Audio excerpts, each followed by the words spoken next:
Assalamualaikum warahmatullahi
menggali ilmu tasawuf dan minatnya. Maka yang dijumpainya itu adalah tokoh-tokoh sufi, diantaranya ada di negara Mesir, Aljazair, dan Tunisia.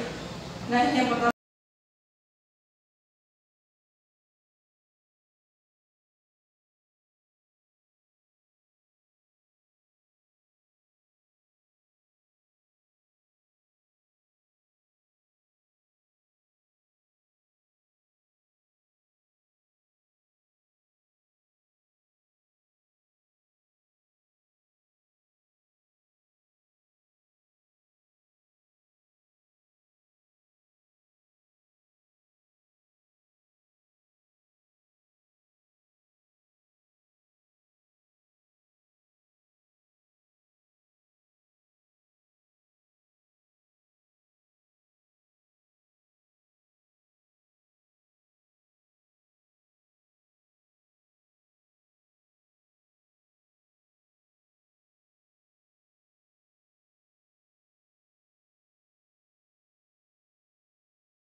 ibadah kepada Allah. Ada beberapa keistimewaan yang Allah berikan kepada Syekh Ahmad. Yang pertama yaitu memperpendek jalan yang jauh. Maksudnya dengan berzikir kepada Allah, beliau dapat menempuh jarak jauh dengan waktu yang sebentar. Yang kedua, benda yang tidak bernyawa bisa berbicara kepada beliau dengan ucapan yang fasih. Itu merupakan salah satu hikmah yang Allah berikan kepada Syekh Ahmad At-Tijani. Serta yang ketiga, banyak sesuatu yang gaib diperlihatkan kepadanya. Jadi sesuatu yang gaib yang tidak kelihatan kasat mata, beliau bisa melihat.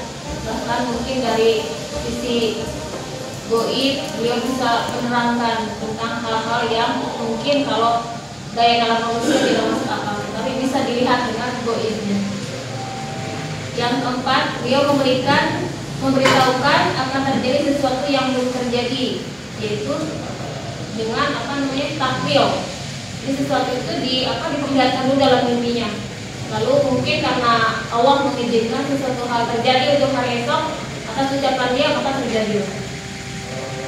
Banyak kejadian alam yang patuh pada kehendaknya. Karena beliau itu dengan beribadah yang selalu bersungguh-sungguh kepada Allah, jadi istilahnya tidak ingin hal keduniawian, jadi meninggalkan hal-hal yang bersifat duniawi. Dia hanya istilahnya menegakkan syariat-syariat yang Allah ajarkan kepadanya, itu orang-orang taat disebutnya. Banyak penyakit yang menimpa muridnya yang sulit diobati dan sembuh dengan hikmah yang tinggi. Jadi mungkin karena karomahnya itu dengan berdoa kepada Allah, penyakit apapun sembuh. Banyak karena perantara beliau Allah Subhanahu wa Ta'ala memberikan pertolongan kepada orang yang dizalimi hingga terhindar dari perbuatan yang menzaliminya. Jadi orang-orang yang dizalimi, beliau berdoa kepada Allah dengan meminta pertolongan. Orang tersebut bisa terhindar dari suatu musibah atau kejahatan dizalimi orang lain. Banyak pejabat yang zalim, yang melampaui batas, yang dipecat seketika dengan hikmah beliau yang tinggi. Itu pejabat-pejabat yang zalim mungkin sudah sama seperti halnya para wali yang lain. Sekian dari saya. Assalamualaikum warahmatullahi wabarakatuh. Oke, silakan ada diskusikan dan ada pertanyaan bisa kita bahas bersama-sama. Silakan. Silakan. Bismillahirrahmanirrahim. Ini menarik tentang hagiografi Syekh Ahmad At-Tijani ini. Saya cobakan, ini kan tarekat sufi gitu ya. Ini begitu banyak gitu. Nah, apa yang sangat mendasar tentang ajaran tarekat Ahmad At-Tijani ini dengan tarekat-tarekat yang lain? Karena berbicara hagiografi, yang lain pun ada, berbicara kejuhudan terhadap dunia itu pun ada. Nah, yang sangat mendasar yang membedakan antara tarekat At-Tijani ini dengan tarekat-tarekat yang lain itu apa? Gitu ya. Apa karena hanya tokohnya saja? Gitu. Atau ada hal yang sebetulnya sangat mendasar yang membedakan antara tarekat At-Tijani dengan tarekat yang lain? Itu mungkin. Dalam mempelajari hagiografi untuk kurikulum Sidi Syekh Abdul Abbas Muhammad At-Tijani ini ada beberapa hal yang boleh kita catat dan membedakan dengan kurikulum lain. Klaim daripada Syekh Ahmad At-Tijani bahwa kurikulum ini adalah kurikulum penutup, jadi tidak akan ada lagi kurikulum sampai bersama yang sampai kepada Rasulullah SAW. Kenapa? Karena Syekh Ahmad At-Tijani sendiri adalah beliau menempati makom atau kedudukan kewilayahan atau wali Allah sebagai hukmal awliya al-khos. Dalam teori Ibnu Arabi, wali khotam itu ada dua. Ada yang disebut dengan wali khotam al-ammah, yaitu pengertiannya adalah penutup para wali. Maksudnya setelah turun wali khotam al-ammah, maka tidak akan ada lagi wali baru. Siapa penutup wali al-ammah itu? Kata Ibnu Arabi, itu adalah Nabi Isa alaihissalam, yang nanti turun sebagai wali dan mengikut ajaran syariat Nabi Muhammad SAW, dan dia tidak akan menjadi imam sholat, tetapi makmum, karena dia menyempurnakan mengikuti ajaran syariat Nabi Muhammad SAW. Pada kapan datangnya? Yaitu ketika sebentar lagi akan kiamat. Sementara yang kedua ada khotmah aulia al-khos, yaitu hanya diberikan, al-khos itu ada khusus, hanya diberikan kepada umat Nabi Muhammad SAW. Pengertiannya bukan penutup para wali, tetapi martabat. Jadi tidak akan ada lagi pangkat kewalian yang paling tinggi kecuali khotmah aulia al-khos, yaitu yang diraih oleh Sayyid Syekh Abdul Abbas Muhammad At-Tijani. Jadi Syekh Ahmad At-Tijani adalah bukannya sebagai wali khotam al-khus lil Muhammadi. Disitulah keistimewaan Thariqah Tijaniyah. Artinya Thariqah Tijaniyah ini adalah thariqah yang diajarkan oleh wali khotam, yaitu wali khotam al-khus, di mana seluruh wali-wali dan dari kewalian, seluruh wali-wali masrubnya, sumbernya ada dari wali al-khotam. Wali al-khotam itu masrubnya adalah dari seluruh nabi-nabi, dan dari secara khusus juga asalnya adalah diberikan oleh Nabi Muhammad SAW. Jika wali-wali yang lain adalah asalnya, misalnya adalah hanya dari Nabi Musa saja, hanya dari Nabi Isa saja, seluruh asror nabi-nabi yang ratusan ribu itu adalah masuk ke dalam Sayyid Syekh Abdul Abbas Muhammad Tijani atau wali khotam al-khos, dan ditambah yaitu asror dari Kanjeng Nabi Muhammad SAW. Di situ kelebihan Thariqah At-Tijaniyah. Jadi berbeda dengan yang kedua yang disebut tadi oleh saudara Ilfan, bahwa Thariqah Tijaniyah ini adalah mendamaikan. Bagaimana konsep bidat wujud, konsep tasawuf falsafi seperti bidat wujud al-ittihad itu menjadi damai dan tidak dimunculkan dalam diskusi tertentu untuk orang awam. Dia hanya dipahami dengan konsep al-haqiqatul muhammadiyahnya, konsep muhammadiyahnya. Anda bisa nanti dilihat di blog saya, di blog Sabda Nusantara. Di situ ada tulisan konsep Muhammadiyah Syekh Ahmad At-Tijani bersama Dr. Kiai Haji Kian Sibawe, Kian bersama. Dia muqaddam sama seperti saya juga muqaddam dari Thariqah At-Tijaniyah. Nah, di sini dijelaskan ya, di dalam teori itu bahwa Syekh Ahmad At-Tijani menjelaskan tentang Nur Muhammad. Kalau pada Ibnu Arabi, pada wali-wali yang lain itu hanya menjelaskan pada ruh Muhammadi. Tapi kata Syekh Ahmad Tijani, Nur Muhammadi itu ada ruh Muhammadi, ada al-batin Muhammadi, ada al-aql Muhammadi. Itu sudah mulai penjelasan lebih detail ketimbang saya sampaikan al-halat. Dan kemudian juga orang awam tidak dijelaskan, hanya fadilah saja seperti yang tercermin dalam sholawat Yatul Kamal. Ya, jadi hanya diamalkan saja. Untuk memahami al-haqiqatul Muhammadiyah, sekali wabil khusus memahami memahami Jahatul Kamal, maka murid Syekh Ahmad Tijani itu adalah lewat dua. Ada yang disebutkan zaun, dengan renungan filsafat atau kedua-duanya. Ini keistimewaan. Dan memang Syekh Ahmad Tijani juga adalah futul hikam dan futul makiyah itu udah ketalan gitu. Udah di luar kepala, karena dia memang Thariqah Tijaniyah ini thariqah ilmu, lebih dekat gitu. Makanya ini Thariqah Tijaniyah cocok untuk manusia-manusia modern yang sangat berbagai macam variasi pekerjaan dan kehidupan kampus.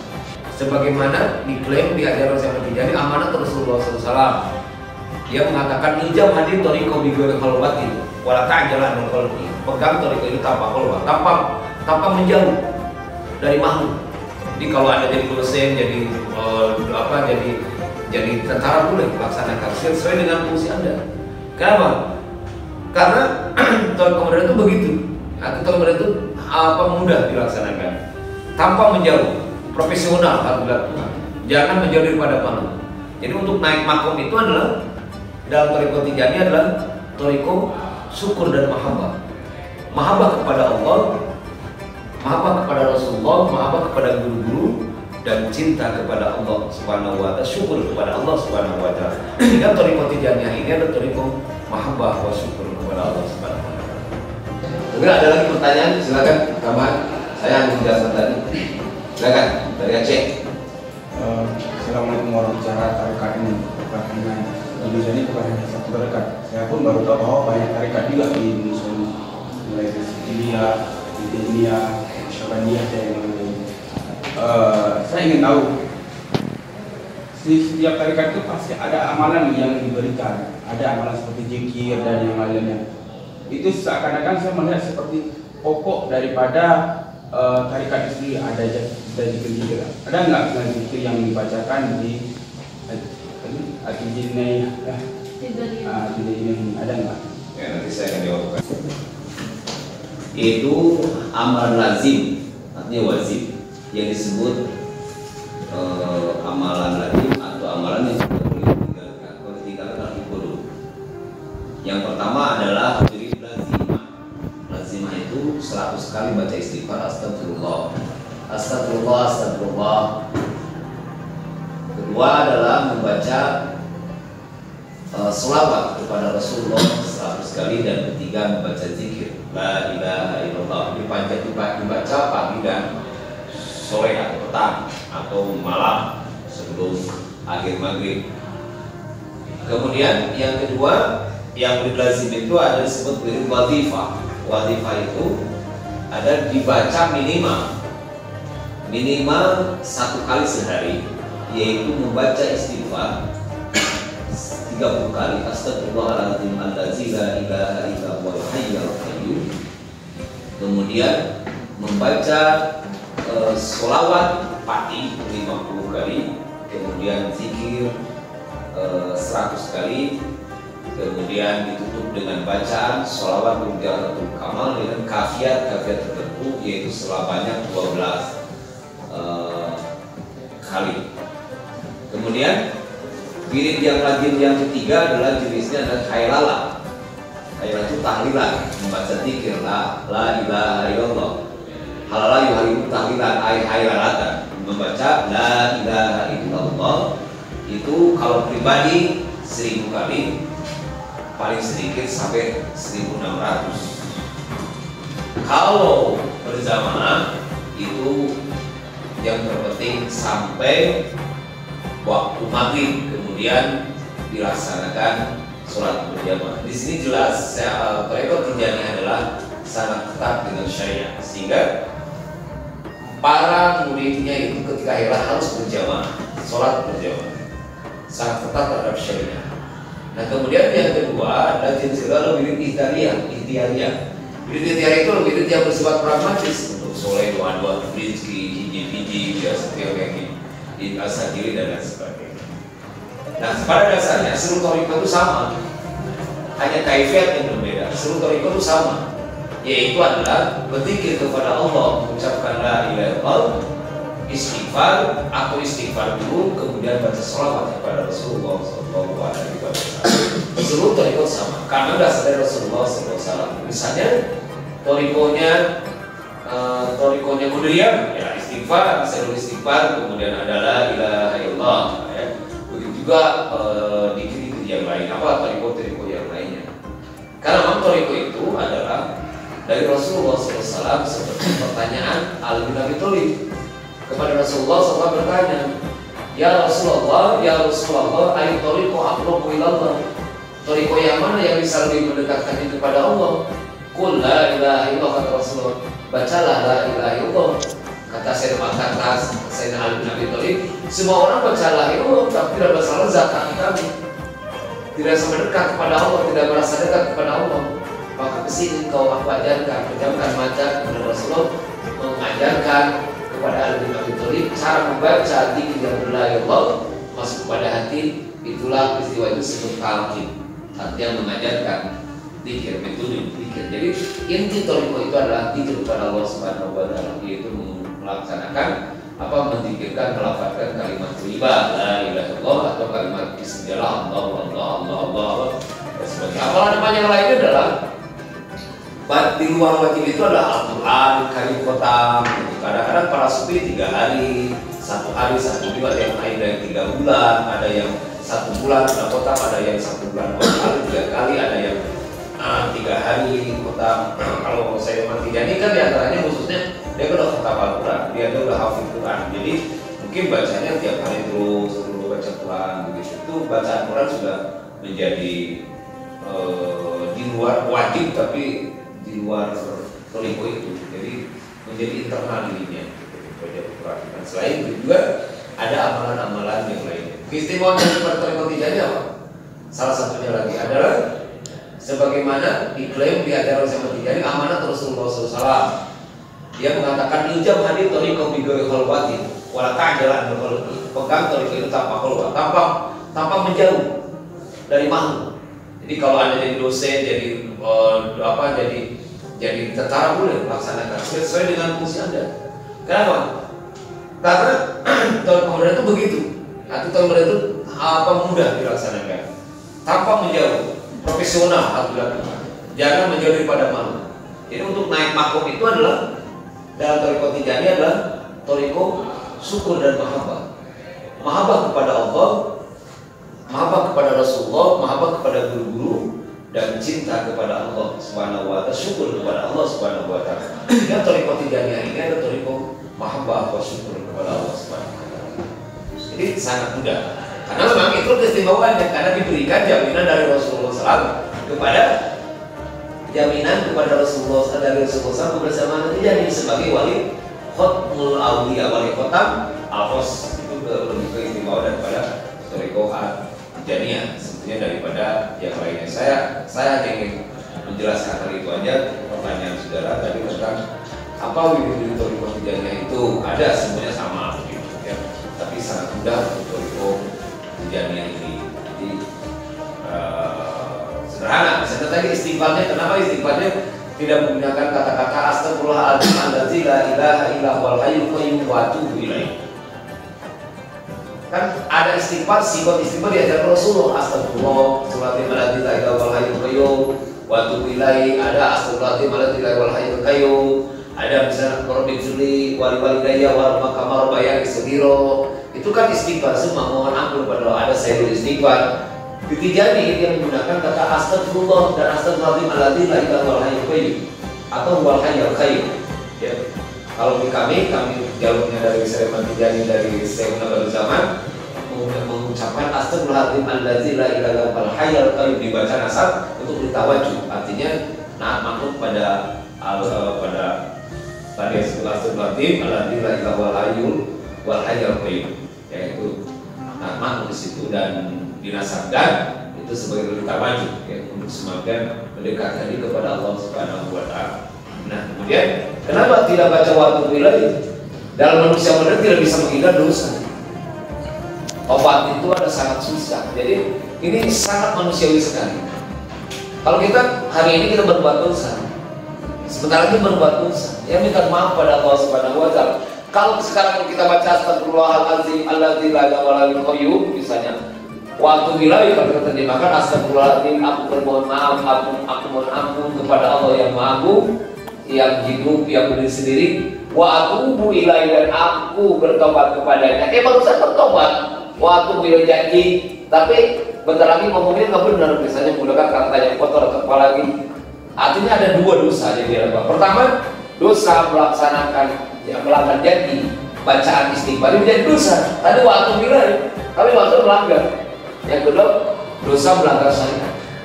Karena itulah manusiawi sekali thariqah benar. Makanya zaman Tijani istighfarnya astagfirullahaladzim, astagfirullahaladzim allazi la ilaha illa huwal qayyum di dalam doa. Tetapi kalau untuk lazimah astagfirullah